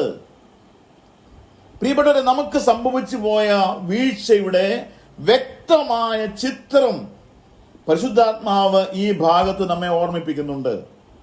പക്ഷെ നാം ഇതിൽ എത്രത്തോളം ബോധവാന്മാരാണ്? നാം ഇത് എത്രത്തോളം ശ്രദ്ധിക്കുന്നവരാണ്? നമുക്ക് സംഭവിച്ചു പോയ വീഴ്ചയെക്കുറിച്ച്, നമുക്ക് സംഭവിച്ചു പോകാനിരിക്കുന്ന അപരാധങ്ങളെ കുറിച്ച്, നമുക്ക് സംഭവിച്ചു പോകാനിരിക്കുന്ന ഗുരുതരമായിരിക്കുന്ന ഈ വിഷയത്തെക്കുറിച്ച് നാം എത്രമാത്രം ബോധവാന്മാരാണ്? ലോകത്തെയും ലോകത്തിനുള്ളതിനെയും സ്നേഹിക്കരുത്. ഒരുവൻ ലോകത്തെ സ്നേഹിക്കുന്നു എങ്കിൽ ദൈവത്തിന്റെ വചനം പറയാണ്, അവനിൽ പിതാവിന്റെ സ്നേഹം ഇല്ല. ദൈവത്തിന് അവനെ സ്നേഹിക്കാൻ കഴിയുകയില്ല. അവൻ ലോകത്തെ സ്നേഹിക്കുന്നെങ്കിൽ പിതാവായ ദൈവത്തിന് അവനെ സ്നേഹിക്കുവാൻ കഴിയുന്നതല്ല. ശക്തമായിരിക്കുന്ന ഭാഷയാണ് അവിടെ ഉപയോഗിച്ചിരിക്കുന്നത്. അവനിൽ പിതാവിന്റെ സ്നേഹം ഇല്ല. കർത്താവ് വിശേഷാൽ സഹായിക്കുമാറാകട്ടെ. ജഡമോഹം, കൺമോഹം, ജീവനത്തിന്റെ പ്രതാപം, ഇങ്ങനെ ലോകത്തിനുള്ളതെല്ലാം പിതാവിൽ നിന്നല്ല, ലോകത്തിൽ നിന്നത്രേ ആകുന്നു. ദൈവനും പറയാണ്, ലോകസ്നേഹം ദൈവത്തോട് ശത്രുത്വം ആകുന്നു. ലോകസ്നേഹം ദൈവത്തോട് ശത്രുത്വമാകുന്നു. ലോകത്തിന്റെ സ്നേഹിതൻ ദൈവത്തിന്റെ ശത്രുവാണ്. യാക്കോബിന്റെ ലേഖനം 4-ാം അധ്യായത്തിന് 4-ാമത്തെ വാക്യം ഒന്ന് വായിക്കാമോ? യാക്കോബിന്റെ ലേഖനം 4-ാം അധ്യായത്തിന് 4-ാമത്തെ വാക്യം. ലോകസ്നേഹം ദൈവത്തോട് ശത്രുത്വമാകുന്നു എന്ന് നിങ്ങൾ അറിയുന്നില്ലയോ? ആകയാൽ ലോകത്തിന്റെ സ്നേഹിതനാകുവാൻ ഇച്ഛിക്കുന്നവനെല്ലാം ദൈവത്തിന്റെ ശത്രുവായിരിക്കും. നോക്ക്, യാക്കോബ് അപ്പോസ്തലൻ പറയുന്ന ഈ വാക്യം എത്രയോ തെളിവായിട്ടാണ് നൽകി തരുന്നത്. എത്രയോ ശക്തമായിരിക്കുന്ന ഭാഷയാണ് താൻ അവിടെ ഉപയോഗിച്ചിരിക്കുന്നത്. 4-ാം അധ്യായത്തിന് 4-ാമത്തെ വാക്യമാണ് നാം വായിച്ചത്. ലോകസ്നേഹം ദൈവത്തോട് ശത്രുത്വം ആകുന്നു എന്ന് നിങ്ങൾ അറിയുന്നില്ലയോ? ഒരു വലിയ ചോദ്യചിഹ്നമാണ് പ്രിയപ്പെട്ടവരെ. ഇന്ന് രാത്രി ദൈവത്തിന്റെ ആത്മാവ് നമ്മോട് ചോദിക്കാൻ ആഗ്രഹിക്കുന്നതായ ഒരു ചോദ്യം, ലോകസ്നേഹം ദൈവത്തോട് ശത്രുത്വം ആകുന്നു എന്ന് നിങ്ങൾ അറിയുന്നില്ലയോ? നാം അറിയുന്നുണ്ടോ അത്? കഴിഞ്ഞ ദിവസങ്ങളിൽ കുരുതി ലേഖനമാണ് പഠിച്ചുകൊണ്ടിരിക്കുന്നത്.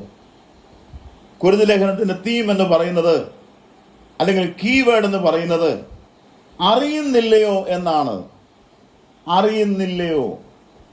16 അധ്യായങ്ങളിലായിട്ട് 14 വിഷയങ്ങളാണ് പൗലോസ് പറയുന്നത്. 16 അധ്യായങ്ങളിൽ നിന്നും 14 വിഷയങ്ങൾ. അത് നിങ്ങൾ അറിയുന്നില്ലയോ എന്നാണ് ചോദിക്കുന്നത്.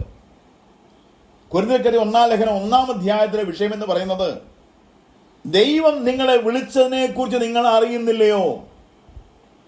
അങ്ങനെ ഒരു 14 വിഷയങ്ങൾ ദൈവത്തിന്റെ പരിശുദ്ധാത്മാവ് രേഖപ്പെടുത്തി തന്നിരിക്കുകയാണ്. അറിയുന്നില്ലയോ? ഇവിടെ യാക്കോബ് ചോദിക്കുകയാണ്, നിങ്ങൾക്ക് നിങ്ങൾക്ക് സാധാരണഗതിയിൽ, അതായത് തിരുവെഴുത്തിന്റെ ബാലപാഠങ്ങൾ പോലും അറിയാവുന്ന ഒരു വ്യക്തിയോടുള്ള ഒരു സാധാരണ ചോദ്യം എന്ന നിലയിലാണ് ഈ വാക്കിരിക്കുന്നത്. എന്ത്? 4-ാം അധ്യായം 4-ാമത്തെ വാക്യം, ലോകസ്നേഹം ദൈവത്തോട് ശത്രുത്വമാകുന്നു എന്ന് നിങ്ങൾ അറിയുന്നില്ലയോ? ഇന്ന് രാത്രി പ്രിയപ്പെട്ടവരുടെ ദൈവത്തിന്റെ ആത്മാവ് നമ്മുടെ ഹൃദയങ്ങളോട് വാസ്തവമായിട്ട് ഇടപെടട്ടെ എന്ന് ആഗ്രഹിക്കുന്നു. നാം തിരിച്ചറിയണം, നാം തിരിച്ചറിഞ്ഞേ മതിയാകുള്ളൂ. നമുക്ക് തന്നിരിക്കുന്ന ഈ പ്രായോഗിക ജീവിതത്തിൽ ഞാനും നിങ്ങളും ഈ സത്യം തിരിച്ചറിഞ്ഞേ മതിയാകുള്ളൂ. ലോകസ്നേഹം ദൈവത്തോട് ശത്രുത്വമാകുന്നു. രണ്ടാമത്തെ ഭാഗം, ആകയാൽ therefore ലോകത്തിന്റെ സ്നേഹിതനാകുവാൻ ഇച്ഛിക്കുന്നവനെല്ലാം ദൈവത്തിന്റെ ശത്രുവായി തീരുന്നു.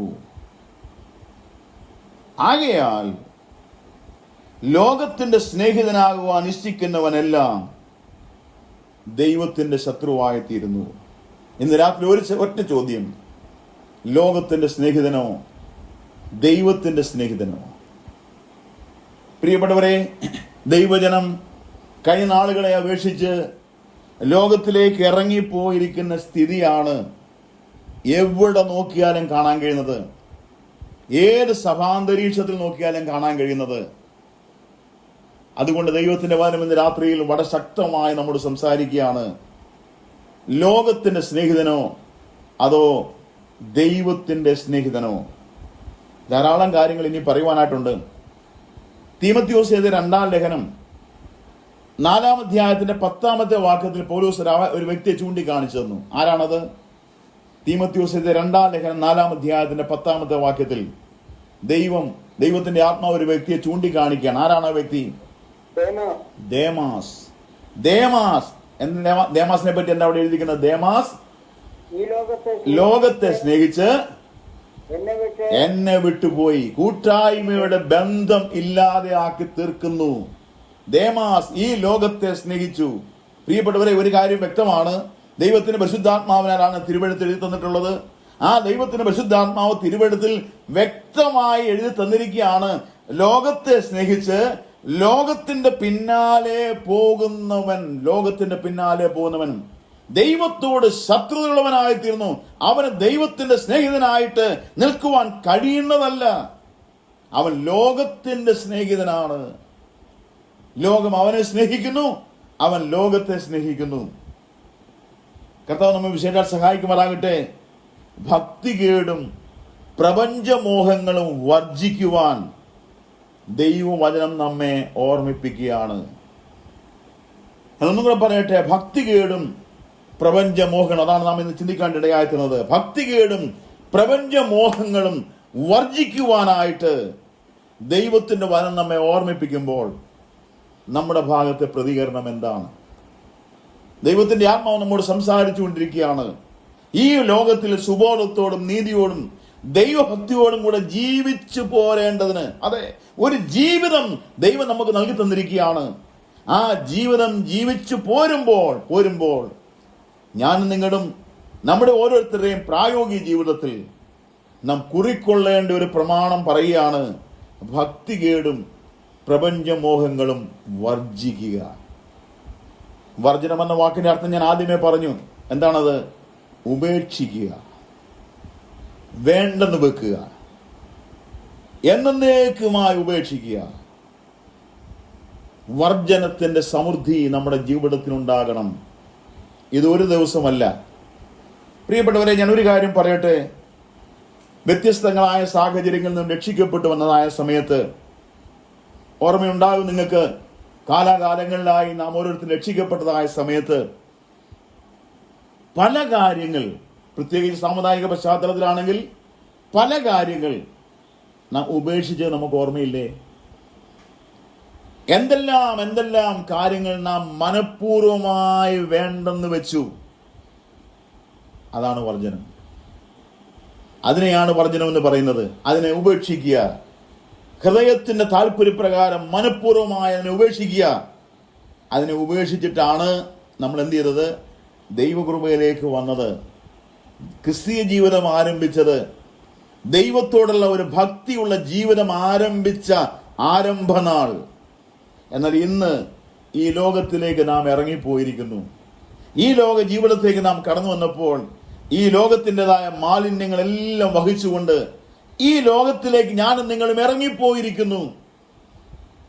പ്രിയപ്പെട്ടവരെ, നമുക്കൊരു മടങ്ങി വരവ് ആവശ്യമാണ്, ഒരു വർജനം ആവശ്യമാണ്, ഒരു നാസിർവ്രതം നമുക്ക് ആവശ്യമാണ്.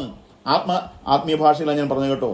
ഒരു നാസിർവ്രതം, ദൈവത്തോട് വേർപെടുന്നതായ, ദൈവത്തിൽ നിന്നല്ല ലോകത്തിൽ നിന്ന് വേർപെട്ട് ദൈവത്തോട് ചേരുന്നതായ ഒരാത്മീക ജീവിതം നമുക്ക് ആവശ്യമാണ്. ലോകത്തെ ഉപേക്ഷിക്കുന്ന, പ്രപഞ്ചമോഹങ്ങളെ വർജിക്കുന്ന ഒരാത്മീയ അനുഭവം നമുക്ക് ആവശ്യമാണ്. അതുകൊണ്ട് പൗലോസ് തീത്തോസിനോട് പറയാണ്, ഭക്തികേടും പ്രപഞ്ചമോഹങ്ങളും വർജിച്ചിട്ട്. ഇത് സ്വാഭാവികമായി ഇല്ലാതെയാകുന്നതല്ല, നാം അതിനെ ഉപേക്ഷിക്കേണ്ടത് ആവശ്യമായിരിക്കുന്നു. നാം അതിനെ ഉപേക്ഷിക്കേണ്ടതുപോലെ ഉപേക്ഷിക്കുന്നവരാണോ? നാം അതിനെ ഉപേക്ഷിക്കുന്നെന്ന് പറയുന്നുണ്ട്, പക്ഷെങ്കിൽ ഉപേക്ഷിക്കേണ്ടതുപോലെ നാം അതിനെ ഉപേക്ഷിക്കുന്നുണ്ടോ എന്നുള്ളത് നാം ഓരോരുത്തരും സ്വയം വിലയിരുത്തേണ്ടത് ആവശ്യമായ കാര്യമാണ്. പ്രിയപ്പെട്ടവരെ, ഈ ലോകത്തെ സ്നേഹിക്കുന്നവൻ, എത്രയോ വ്യക്തമായി പരിശുദ്ധാത്മാവ് പറഞ്ഞു, അവൻ ദൈവത്തിന്റെ ശത്രുവായി തീർന്നിരിക്കുകയാണ്. അവൻ ഒരിക്കലും ദൈവത്തിന്റെ സ്നേഹിതനായി നിൽക്കുവാനായിട്ട് കഴിയുന്നതല്ല. പഴയ നിയമത്തിലെ പല കാര്യങ്ങൾ നാം ഓർക്കുകയുണ്ടായി. പുതിയ നിയമത്തിലേക്ക് വന്നപ്പോൾ പൗലോസ് വ്യക്തമായി തീത്തോസിനെ പറഞ്ഞ് ഫലമേൽപ്പിക്കുകയാണ്, ഭക്തികേടും പ്രപഞ്ചമോഹങ്ങളും വർജിക്കണം. മനഃപൂർവ്വമായി നാം ഇതിനെ ഉപേക്ഷിക്കുന്നവരാണോ? നാം എത്രമാത്രം ഈ കാര്യത്തിൽ ഉത്സാഹിക്കുന്നവരാണ് എന്നുള്ളത് ദൈവത്തിന്റെ ആത്മാവ് ഇന്ന് രാത്രി നമ്മോട് ചോദിക്കുവാനായിട്ട് താല്പര്യപ്പെടുകയാണ്. രണ്ട് കാര്യങ്ങളാണ് നാം ഇതുവരെ ഓർത്തത്. ഒന്ന്, സുബോധത്തിന്റെയും, ആ വാക്കിന്റെ അർത്ഥം ഞാൻ പറഞ്ഞതെന്ന് നിങ്ങൾക്ക് ഓർമ്മയുണ്ടാകുമെന്ന് വിചാരിക്കുന്നു, ഗൗരവബോധമുള്ളവരായിരിക്കുക എന്നാണ് സുബോധം. ഏതാണ്ട് ഒരു 4 ഭാഗങ്ങളിൽ തീത്തോസിന്റെ ലേഖനത്തിൽ ആ വാക്ക് വരുന്നുണ്ട്. 4 വിഷയങ്ങളോട് ബന്ധത്തിലാണ് അത് പരിശുദ്ധാത്മാവ് ഓർമ്മിപ്പിക്കുന്നത്. നാം ഈ വിഷയത്തിൽ സുബോധമുള്ളവരാണോ? നാം ഈ വിഷയത്തിൽ ഗൗരവബോധമുള്ളവരാണോ എന്നാണ് പരിശുദ്ധാത്മാവ് ചോദിക്കുന്നത്. സുബോധത്തിന്റെയും നീതിയുടെയും ദൈവഭക്തിയുടെയും സമൃദ്ധി ആത്മീയ ജീവിതത്തിൽ ഉണ്ടായിക്കൊണ്ടേയിരിക്കണം. ഇതൊരു കണ്ടിന്യൂസ് പ്രോസസ്സാണ്. ഇത് ഒരിക്കൽ മാത്രം സംഭവിക്കേണ്ട കാര്യമല്ല, അനുദിന ജീവിതത്തിൽ സംഭവിച്ചുകൊണ്ടേയിരിക്കേണ്ടതായ ചില സത്യങ്ങളായിട്ട് തന്നെ കാണാൻ കഴിയുന്നുണ്ട്. രണ്ടാമത്തെ വിഷയം സമൃദ്ധി എന്ന് പറഞ്ഞത് വർജനത്തിന്റെ സമൃദ്ധിയാണ്. സമൃദ്ധി എന്ന് പറഞ്ഞത് വളർത്തുക എന്നുള്ള വാക്കിന്റെ അടിസ്ഥാനം നമ്മളത് വായിക്കുന്നുണ്ടായിരുന്നു അല്ലേ. ശിക്ഷിച്ച് വളർത്തുക എന്ന് പറഞ്ഞത് 2 കാര്യങ്ങളാണ്. ഒന്ന് ഉടമസ്ഥതയോട് ബന്ധപ്പെട്ട്, 2 സമൃദ്ധിയോട് ബന്ധപ്പെട്ടത്. ഈ വർജനത്തിന്റെ സമൃദ്ധി അനുദിനം വർദ്ധിച്ചു വരണം. ഈ സമൃദ്ധി നമ്മൾ ഉണ്ടാകണം. ഇത് ഒരിക്കലും ഉണ്ടാകുന്നതല്ല. ഇത് ഉപേക്ഷിക്കേണ്ടതായ വിഷയങ്ങളുടെ സമൃദ്ധി ഓരോ ദിവസവും നമ്മൾ വർദ്ധിച്ചുകൊണ്ടിരിക്കണം. എങ്കിൽ മാത്രമാണ് ഫലകരമായ, സുസ്ഥിരമായ, ഭക്തിയുള്ള ഒരു വിശുദ്ധ ജീവിതം ജീവിക്കാനായിട്ട് നമുക്കിടയായിത്തീരുന്നത്. സർവേശ്വരൻ നമ്മെ കാര്യത്തിൽ സഹായിക്കട്ടെ എന്ന് ആത്മാർത്ഥമായി ആഗ്രഹിക്കുകയും പ്രാർത്ഥിക്കുകയും ചെയ്തുകൊണ്ട് ഇന്ന് രാത്രിയിൽ ഈ ഗൂഗിൾ മീറ്റ് പ്ലാറ്റ്ഫോമിൽ കടന്നു വന്ന എല്ലാവരോടും ദൈവനാമത്തിൽ ഹൃദയംഗമായ നന്ദിയെ അറിയിച്ചുകൊണ്ട് തുടർന്നും അടുത്ത ക്ലാസ്സിൽ കൂടി എല്ലാവരും സംബന്ധിക്കുവാൻ ഇടയായി തീരുന്നുവെങ്കിൽ ദൈവത്തിന്റെ ആത്മാവ് നമ്മെ സഹായിക്കും, നമുക്കത് അനുഗ്രഹമായി തീരും എന്ന് ഞാൻ ഓർമ്മിപ്പിക്കുകയും പ്രാർത്ഥിക്കുകയും ചെയ്യുന്നു. ഇന്ന് കടന്നു വന്ന എല്ലാ പ്രിയപ്പെട്ടവരോടും ദൈവനാമത്തിൽ നന്ദി അറിയിച്ചുകൊണ്ട് ഞാൻ ഈ ക്ലാസ് ഇവിടെ അവസാനിപ്പിക്കുന്നു. ദൈവത്തിന്റെ പരിശുദ്ധ നാമം എന്നും എന്നേക്കും വാഴ്ത്തപ്പെടുമാറാകട്ടെ. ആമേൻ.